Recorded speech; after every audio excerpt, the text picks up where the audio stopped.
welcome to this week's episode of Not Just Ghost Stories. I'm your host, Josh, along with Laura and Jackie. We are a group of experienced paranormal investigators, and on this podcast, we discuss different locations that we have investigated, along with a little history and evidence that we have found. Today's episode, we'll be discussing history and evidence about Gaines Tavern, located in the small town of Walton, Kentucky. This place has a lot of history, and Jackie, would you like to tell us a little bit about it? Okay. Before interstates or trains, people moved themselves and goods from home to market following game trails, which eventually widened out to accommodate wagons and herds of animals heading to the market. One of these ran between Lexington and Covington and on up into Cincinnati. It was called the Lexington-Covington Turnpike. The trip that now takes us an hour could take several days. Taverns sprang up along the route where drovers could water the stock, rest them at night, get a meal, and have a space out of the elements to get a good night's sleep. In 1804, Abner Gaines brought his family to what eventually would become the town of Walton. There was a tavern on the grounds owned and operated by Archibald Reed. Abner Gaines was working in this tavern. In 1809, Abner bought the land from Archibald Reed. In 1813, 1814, he built the current house and ran the tavern out of the house. In 1818, he began the first stagecoach line between Lexington and Covington. The fare was 10 cents a mile, and the trip took 2 days. Abner operated the tavern up until his death in 1839. Abner was married to Elizabeth Matthews, and they had 13 children. By the time they had moved out to Walton, 5 of the children had grown up and were out on their own. Their 5-year-old daughter, Hannah, died in the house. His oldest son was the first postmaster of the town. Another son, John Pollard, owned Maplewood Farms, also in Walton, not too far from Gaines Tavern. He and his wife left for Oregon to assume the position of governor. He sold Maplewood to his brother Archibald. Archibald was the owner of the slave Margaret Garner. It is also said that he was the father of three of her children. When she and her 4 children fled across the river, heading for freedom, the family was caught in Cincinnati, where Margaret, not wanting her children to ever be subject to slavery, killed her 2-year-old daughter and attempted to kill the other 3 before she was captured and sent back to her owner, Archibald.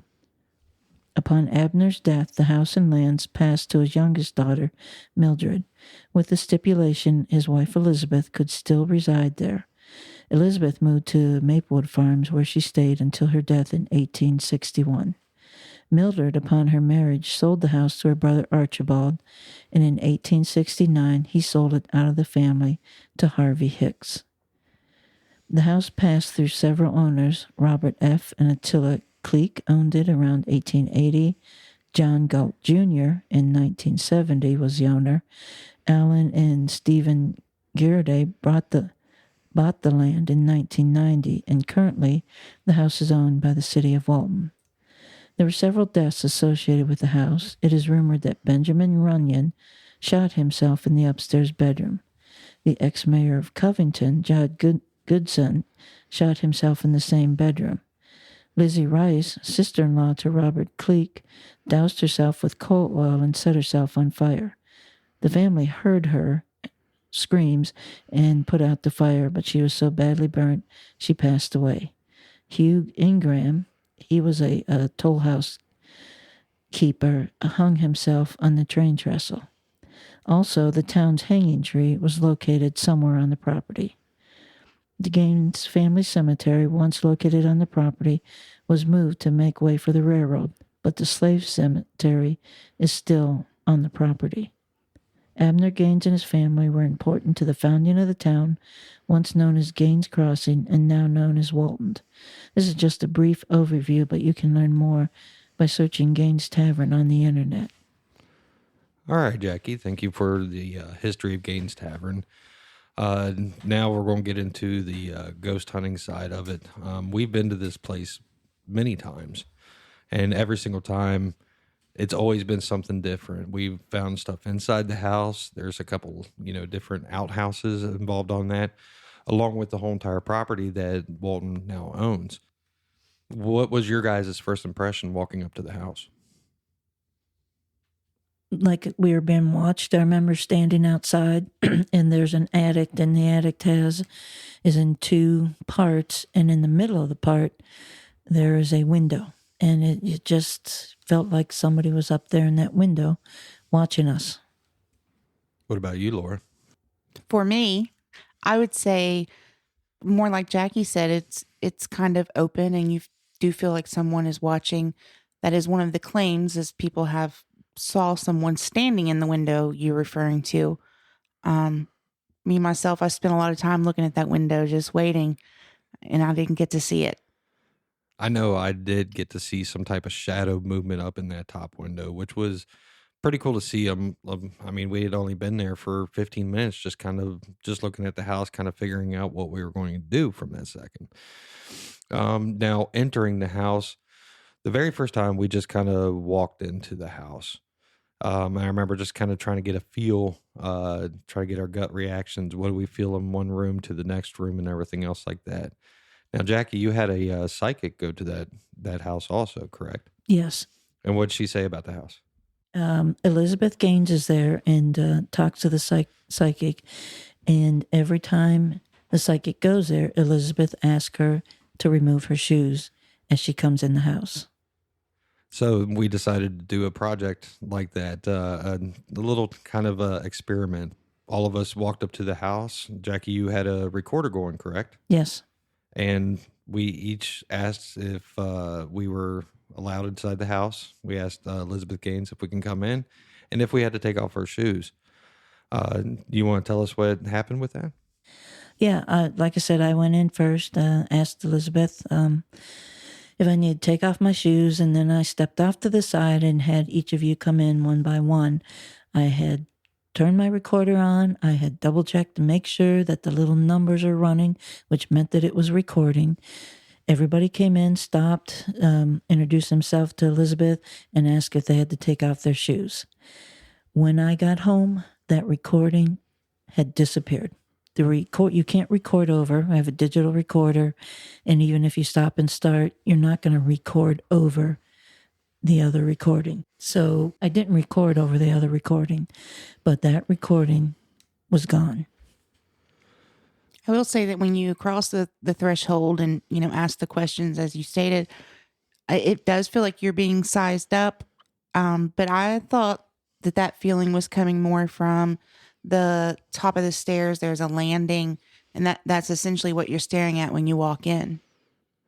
I mean, to me, just the whole entire feel inside that house, it almost felt crowded as you walk through.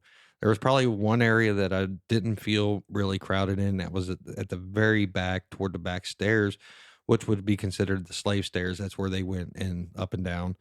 That was about the only place I didn't feel crowded inside that whole entire house. But to me, the feel was just kind of crazy throughout the whole entire thing. Now, Jack, you've already alluded, we've used your digital recorders throughout the whole entire house. One of the things that I like to use there was the pendulum, which is, it's just on a chain. You have a stone or a crystal at the end of that chain, and you try to get yes or no answers by asking it to turn it clockwise or counterclockwise.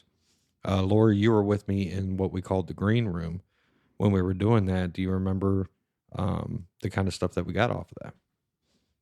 In that room, I would have to say that it's a heaviness when you walk in, but the pendulum, he's very talkative.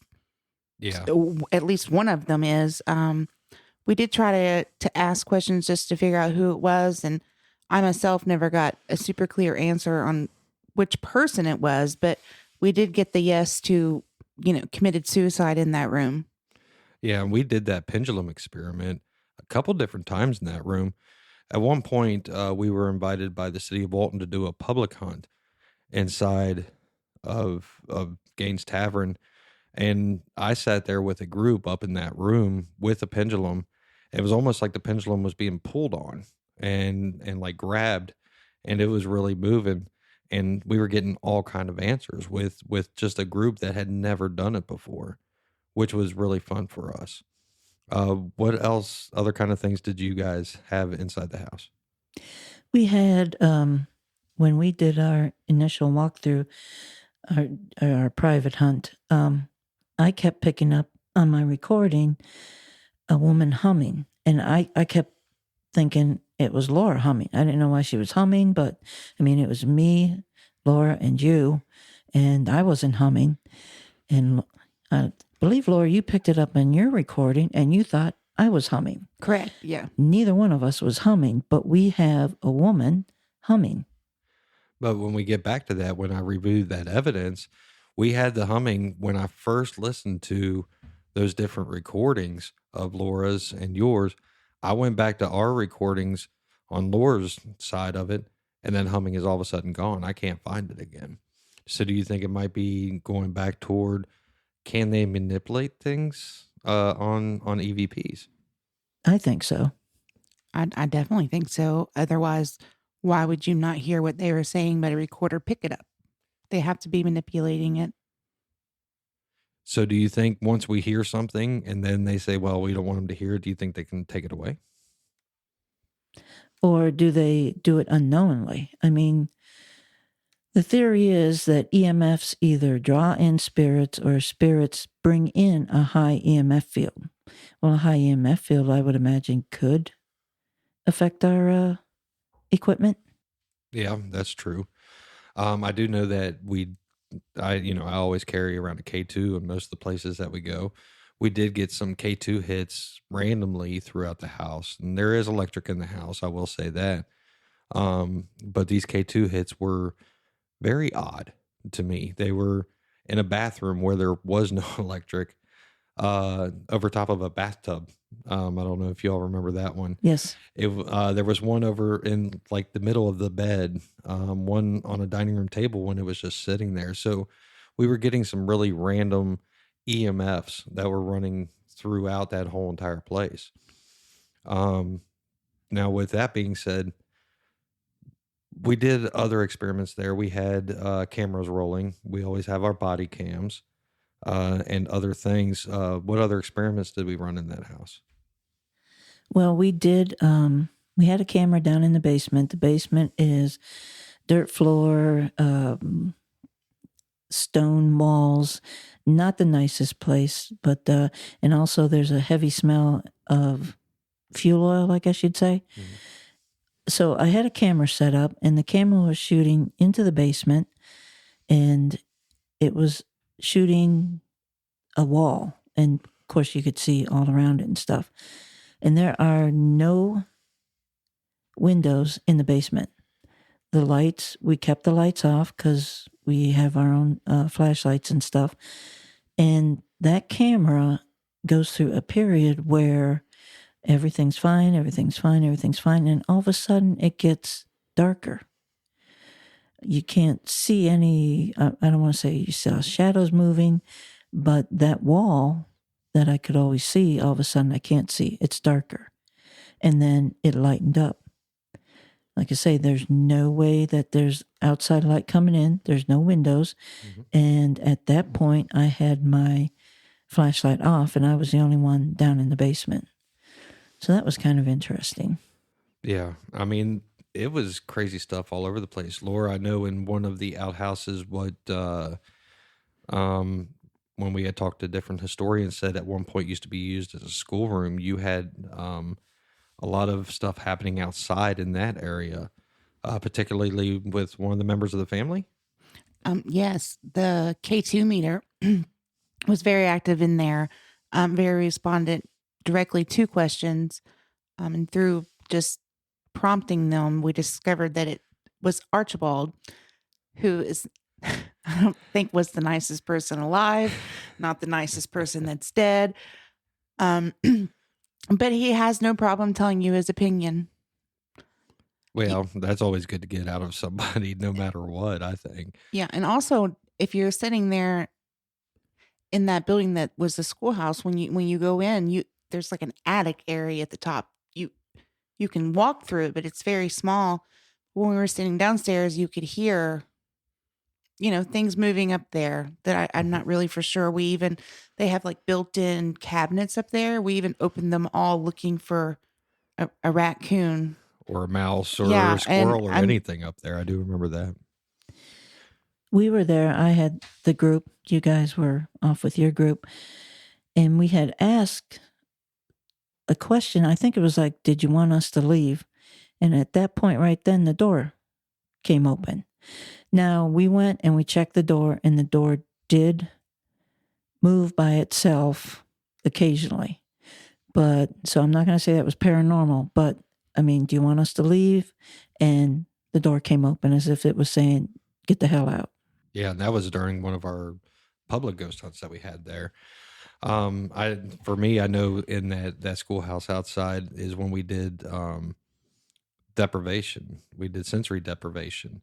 And for anybody who doesn't know what that is, basically I wear a blindfold and I wear earbuds and cover my ears with headphones and connect it to a spirit box. It's a box that goes randomly through AM or FM channels and just keep scanning and see if we can get anything off of it.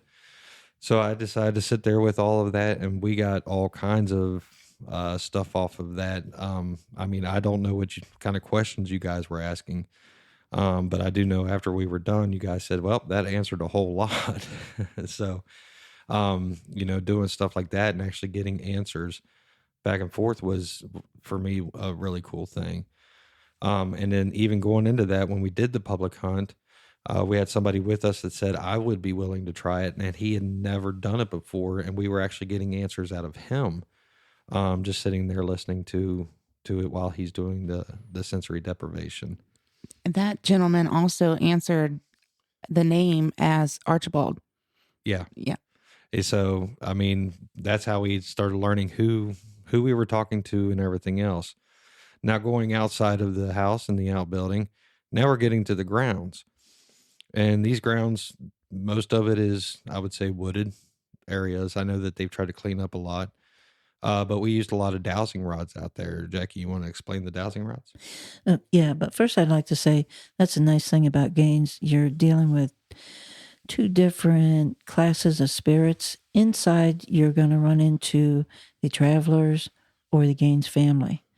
Outside, a lot of what we run into is the slaves. Yeah. So, and like I say, there is a slave cemetery on the grounds. It was not moved. Of course, they didn't think they were important enough to move those bodies. But when the railroad came through, the Gaines family bodies were moved to a different cemetery. The slave cemetery is still there. There are no markers in the slave cemetery. The only way we could find it is by using dowsing rods. And the cool thing about dowsing rods is you can find graves with it. It will cross when you're over the grave, and it uncrosses when you step off the grave. So if you happen to get at the head of the grave and you keep walking, it doesn't uncross until, say, about roughly 5 or 6 feet. Usually that's most of the height of the people and stuff. If you go crosswise, then you're going to get a very short crossed and uncrossed. And it's amazing. We took our public hunt. We took people out there in places that we knew were graves. We didn't tell them. The dowsing rods are doing the same thing to them, crossing and uncrossing over where we had gotten the same results. Yeah, which I find very cool. When we do a public hunt like this and we get people who are not really experienced with any of this stuff and just really just kind of learning everything, and we're getting the same results of something that we did in a private hunt before, I think can really validate a lot of things for us. Would you agree with that? Yep. It helps you not feel like you're crazy. Absolutely. Yep. Now, when you get to the outside is when a lot of people would ask us about the hanging tree. Now, the hanging tree was a large tree, obviously, and it spanned to, did everything from Covington to Lexington. Is that correct? Thereabouts. Yeah. It was a pretty wide area. Yeah. So, but we don't know exactly where the hanging tree is. I think probably by this time it might no longer be there. Would you agree? Probably not. I mean, I'm sure That's probably one of the things they would like to maybe erase of their history. Yeah, that's true. Because at one point, Gaines was a very large property, and we know that. But the railroads have come through everything. You have now a new route that runs right along Gaines Tavern that now goes up toward Covington. Everything else there, so now the property's nowhere near as large as what it was back in its heyday. But I do feel that the spirits of Gaines, especially Elizabeth, Archibald, anybody else is still there. What else do you think as far as that goes? And then of course the travelers. I mean, we would always still try to get answers about them. Yeah. We did not, we never ran into it when we were there, but a lot of people, there is a old piano there and they hear piano music and they think it's the little girl that died there. Okay. I mean, I know that we've had a lot of stuff. Is there anything else y'all would like to mention that we had happen to us there? We did get to talk to, she's presented herself, and I'm not going to call her a liar because she's dead, but we did get to talk to the slave Margaret. She was on the property there, and while if you took the dowsing rod, she wasn't as talkative. When Laura had the dowsing rod, she was very talkative with her. Yeah, she didn't like me so much. I do know. I had that kind of, I remember having that feeling of, you're a man, I'm not going to talk to you. Lori, would you like to tell us a little bit more about Margaret and what you... Sure. She was very open. She was a bit nervous with a male presence. But when you and Robin kind of stepped back a little bit, she seemed to be forthcoming. And she agreed with most of the story that's being told as to, why she did what she did. She didn't deny it at all. Didn't really seem apologetic about the choices she had made either. I mean, I could agree with that. Back in those days, I mean, she was just trying to do what was best for her and her children. I could definitely see that. But she did say that she wasn't stuck there. She can come and go. So that's comforting, at least. All right. It is, I found it kind of interesting that the class system that those people grew up in was still there. I was out in the little building, and I saw it out of the corner of my eye, and it kept coming closer and closer. It was an old man, a black man, with gray hair and sort of a kind of a beard like, but he was yelling at me to get out, get out, get out, get out, get out. He did not want me in that house, in that small building. I think that small building was someplace that the slaves could go, and obviously was the wrong color to be there. We also had a person on the public hunt who was, again, the so-called wrong color in the house, and he got yelled at by either Archibald or Abner Gaines that he was not allowed in the house. Yeah, that was over a spirit box, I believe, is how he got yelled at. He was just listening to it. I remember standing right there, and they were not happy he was there. Well, let's kind of venture back into the house and head back up to the attic, where we were playing with some children on one of our private ghost hunts. I had a really fun time with it. Up in the attic, there's two rooms off to the side. You have your middle area when you come up the stairs. You can go each side, and then there's almost like a crawl space that goes between those two. And I can remember watching shadows run back and forth, and trying to basically play hide and seek with them. They would like to, I had an SLS camera. They would like to try to show up on the SLS and then run away. Jackie, I know you were playing with them in the other room while we were in the other side playing with them too, correct? Yeah, I was talking to the little boy. His mom was the cook, and he was in charge of gathering the eggs. Laura, do you remember playing with the kids up there too? I do, yeah. We used a flashlight at times, Mm-hmm. and that would flash for us. The REM pod, that wasn't on the private hunt that we did, just the three of us. This was one of the public hunts. The REM pod was hit a lot up there in the far corner. But yeah, there's the tremendous shadow play. We had a pin light put out, the grid kind, and you could just see it was if there was literally just people playing. Yeah. I mean, it was just really fun to watch. And to me, it just kind of lightened up the mood compared to outside again with, Archibald. And the kids, they had no problems with talking to us. They were one of the ones that like to hit on the pendulums also. They really took hold of those pendulums and went that way with it too.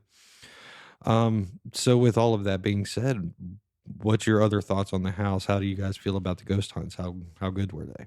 I think it's a great place to ghost hunt. You don't have a lot of, it's again what we consider a safe ghost hunt. And also, it's a historic house. This is a tavern when before, we had automobiles and planes and stuff. And this is the way people got around. And there weren't hotels. If you went traveling, you stayed with people or you stayed at one of these taverns. And as time goes on and people forget that and they let these old houses decay and stuff, thankfully the town of Walton stepped in and rescued this house and is restoring it. And in appreciation that we are allowed to ghost hunt there, we did several public ghost hunts for them, and all the money, we took no money, it all went to Walton for the upkeep of Gaines Tavern. And I mean, the really cool thing about that is it wasn't just the community that was involved, it was also the city themselves. Different members of the council and everything came out to do it too. They were very interested in it, which I thought was pretty cool. It shows how much they actually care about restoring and keeping up Gaines Tavern to me. Now, they're definitely doing a good job. They have the middle school kids come and tour at a class at a time now. They decorate it for Christmas, have it open on certain nights for, the citizens in the area to come and walk through. Yeah.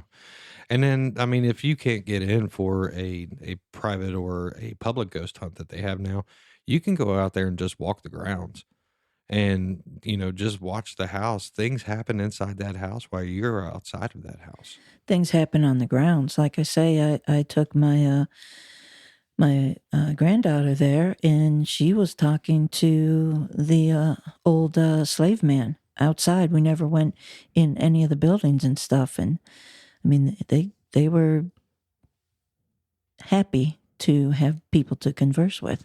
Yeah, I can remember walking outside and looking through the windows of the house around the back, and you can see into the kitchen to another window that's on the other side of the house and watching shadows walk back and forth. So, just for experiences like that, it's almost giving me chills now thinking about it. It's always really fun, to do. Just like I said, just the grounds. You can walk back into those woods over there and start talking to somebody. They'll talk to you. They have zero problems with talking to you. And it's a nice way. I know we all went to school and basically used our history books to put us to sleep. Well, instead of reading about history, talk to the people who lived during those times. You get a whole different take on history and stuff. And you realize they're just like you are. Exactly. All right. Well, last question for you guys. Out of all the equipment that we've used at this place over the many ghost hunts that we did have, public and private, what was your star piece of equipment? Definitely the pendulum. Doesn't matter where you use it, they will participate. Okay. Jackie? Same thing, dowsing rod or dowsing pendulum. Both of I like the rods for finding graves. I like the pendulum for talking to people. I would have to agree. I like the pendulum. I like the dowsing rods. I was also kind of a fan of the spirit box. For some reason, whether you were doing sensory depth with it or you were just listening to it, you were also getting, some type of answers in certain areas around there, which means they kind of know how to use it. And I'm hoping, that they still know how to use it as they go through things. Anything anybody like to add as far as Gaines Tavern? No, but it's well worth going back to and doing a ghost hunt there. Yeah, definitely. Look it up. They're still doing it. All right. Thank you. This has been another episode of Not Just Ghost Stories, and we have been your host, Josh. Jackie. And Laura. And until next time, you can find pictures and findings and contact us about today's episode on all social media platforms at Not Just Ghost Stories. Thanks.